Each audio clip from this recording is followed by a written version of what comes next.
Hi everyone, my name is Cynthia. Let's talk books. And today I want to talk about dilemmas of a book nerd. This is the tag that is really awesome. I really like it. I was tagged by Doris over at All D Books, and I recently also saw Cousin over at Always Doing did it, and I think a lot of my answers are going to end up being similar to hers, but either way, I will link both of them down below, and I will also link the originator of the tag, who was Lindsay's Little Library. So thank you so much for doing this tag. Let's get started. So the first dilemma number one is book storage. How do you store and organize your books? So I have bookshelves. And this is what works for me. I love having bookshelves. My dad, when I was a teenager, built me a bookshelf that took over an entire wall in our living room. So like I have a special attachment to bookshelves. I'm also a professor, so I already have like tons of books and bookshelves. So bookshelves is a great way to store your books. And also I have a Kindle. So I do have quite a few ebooks on there that I don't really store in any particular kind of way. I kind of gave up pretty early on organizing them on there. But those are the two main ways. Dilemma number two is tracking. How do you keep track of what you have read and what books you own? So mainly I keep track of the books that I have read and I'm reading via Goodreads. That has just made it really easy for me. Now, keeping track of the books I own has been a little bit harder when I started purchasing books. When I was in grad school, I basically stopped purchasing any non-academic books because I was moving around quite a bit. I spent some time in France, and then when I came back, I was like hopping around, renting, and that was just not very conducive to owning books. But after graduate school, once I settled down, I started purchasing books, and it's been harder to keep track of them. I am still using Goodreads, but it's not fully up to date in terms of the books that I own on there. So that has managed that a few times. I have bought doubles, which is not a good thing. So yeah, I need to be better about that. Dilemma number three is borrow. Do you lend your books out? Yes. And usually if I'm lending a book out, I am lending it with a full expectation that I might never get it back, because that just happens sometimes. And I'm trying to not be stingy about lending books out, because I have so many of them that I'm like, if I really want that book on my bookshelf, I can just purchase it again, and it's not that big of a deal. Dilemma number four, buying. How do you buy or acquire your books? So from everywhere. I do have a few things with that, in that if I'm gonna buy from Barnes & Noble, for example, I try to buy books there when I have a coupon, or that's when I allow myself to kind of go a little bit more crazy there. If I'm gonna buy romance novels, I do buy them from the Ripped Bodice almost exclusively. The only reason I would not buy it there is because they don't have it, or it's like staring at me somewhere else, and I just need to have it. But I like to support the Ripped Bodice. They are an all romance bookstore in Culver City, and they're close enough to me that it's pretty convenient for me to go get my romance novels there. From time to time I order from Amazon as well. They're not my favorite company in the world, but they are convenient. So sometimes I do buy from there. I have a local used bookstore that's really close to where I live, and sometimes I like basically live there because I go so often. Sometimes they have good deals and they have a rewards program. From time to time, I go to the used book sales at the libraries. All of my local libraries have little areas where they have used books you can buy, and I like to support them that way as well. So basically everywhere. I buy books everywhere.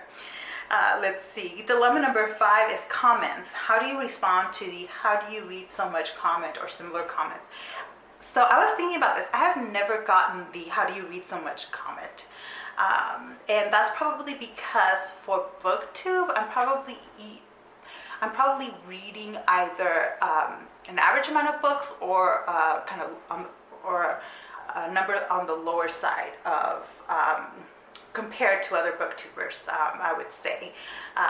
But I do, plenty of people have done videos on how to maximize your time so you can read more. And I would say my 2 top tips are audiobooks. I have a long commute to work, and so audiobooks have allowed me to kind of use that time productively, as otherwise I get really bored with the music and the radio stations, and I don't love podcasts.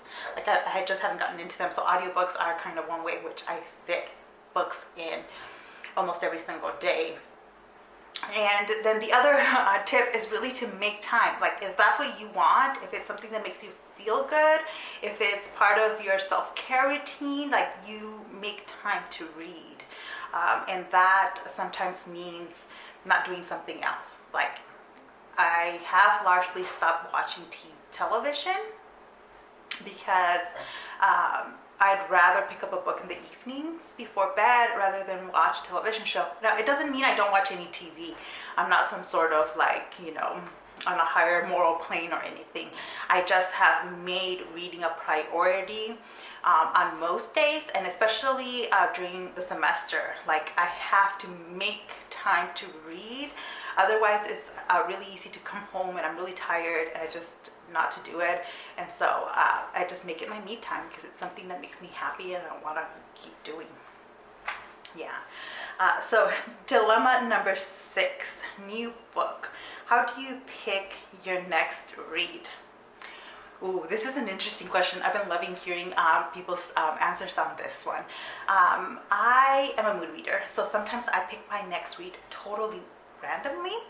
A lot of times I'm influenced by the videos I'm watching, the people I'm following on Instagram, especially by your comments. Like sometimes if I am, if I film a haul video or a TBR video and someone comments something, about a book, something positive, it'll make me pick it up. So yeah, I'm very easily influenced.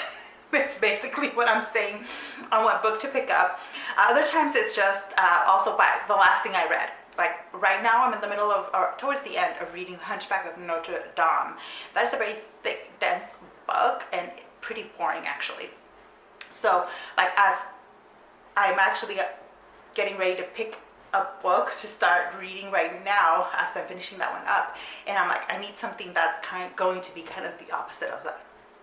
So that kind of all falls under the category of I'm a mood reader, so it can be pretty random how I pick my next book.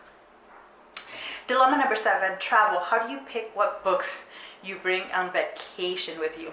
This is a hilarious question because I'm about to go on vacation. In fact, I'm going to start packing and getting everything ready for this trip soon, and picking which books I'm going to take is the thing that is weighing most heavily over my head, because there's a lot of books I want to read.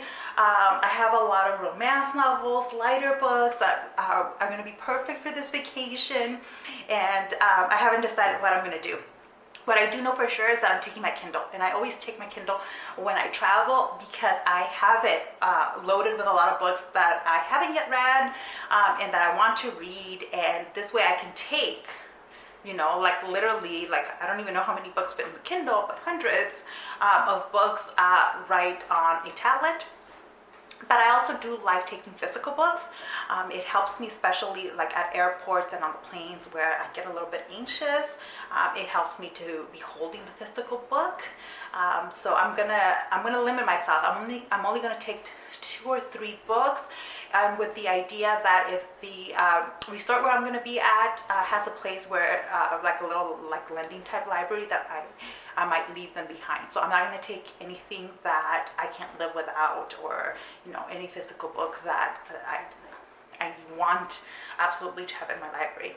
So I'm going to take books that I would be okay kind of leaving behind, or when you travel you just never know, something can get lost, misplaced, stolen, and I don't want to take anything that is going to like hurt to lose, basically. All right, next up is dilemma number 8, annotate. Do you write or highlight or mark up your books in any way? Yes, I have no problem writing on books. I used to be super anxious about my book must be pristine. I'm no longer that way because of graduate school. Basically, you have to be annotating your books. It's how you kind of critically engage with academic books when you're reading them. I tend to annotate for fun books a lot less, just because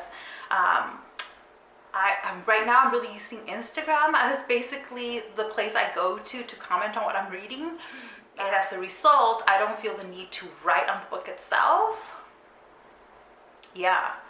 But I have no problem putting sticky notes, writing notes on the book when I'm feeling up to it.